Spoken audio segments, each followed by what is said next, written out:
My name is Shuguang, and I'm a pianist. Also, I'm a doctoral student at Frost School of Music. Now, I will talk about a topic that many performers have been through: performance anxiety. This is my story. In 2022 summer, I just came to US for a whole year and won a concerto competition at school.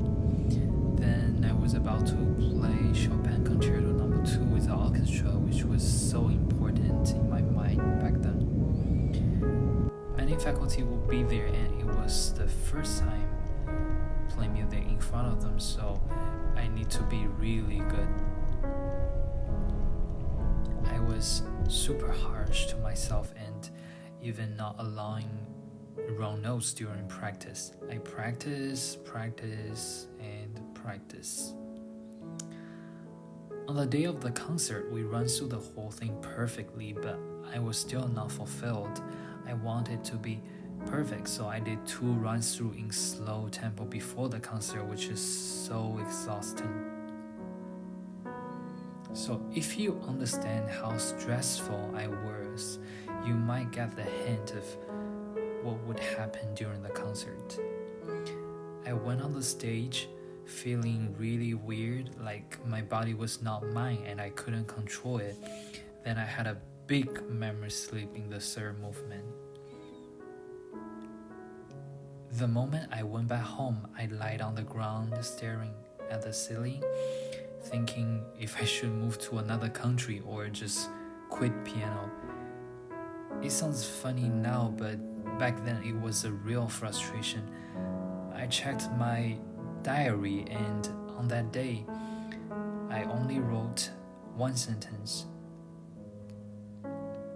I'm sorry for all my efforts. So the summer break came, the failure in the concerto keep playing back in my brain, and at one point in the practice room I felt that I couldn't control my hands anymore.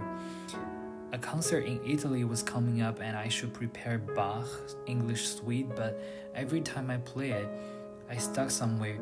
I even suspected if I had motor neuron disease or dementia, questioning if my body and my brain could still function as before. Music became a torture and I couldn't go on like that.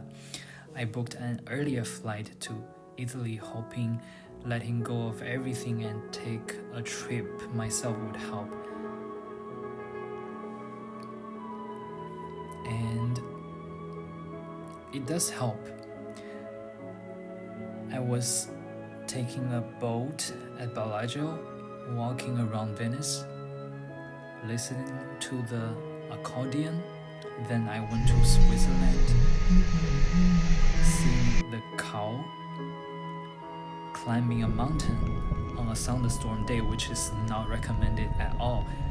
And I was super scared because I was the only one on the mountain. I met a foreign cat and we listened to the bell sound together.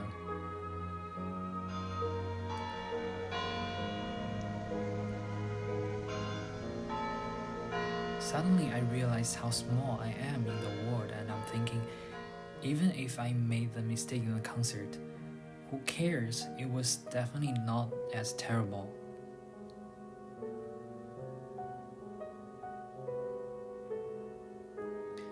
Then I went back to Italy. I saw the firework at my balcony. It was an unexpected surprise, and I remember that in my childhood I used to have a dream that the stars were dancing all across the sky, and this was exactly the dream coming true. Music was also a dream before. I remembered that the first time I went to a concert, I couldn't help swaying my body, and the lady behind me got so annoyed that she hits me twice. That's how much I enjoyed music. And now I felt that I want to play the piano. The performance went so well, and it was definitely one of the best in my memory. Many audience congratulated me afterwards, And my professor sent me some kind words too.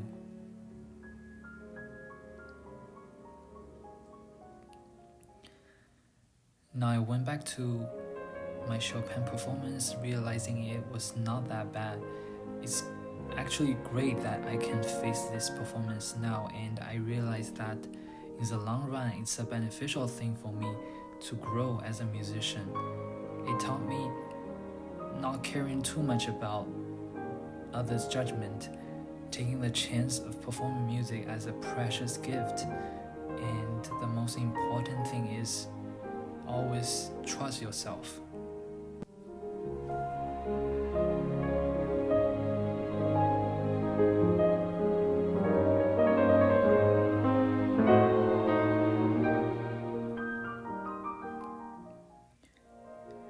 This is my favorite quote since then. There is a vitality, a life force, a quickening that is translated through you into action. And because there is only one of you in all time, this expression is unique. And if you block it, it will never exist through any other medium and be lost. The world will not have it.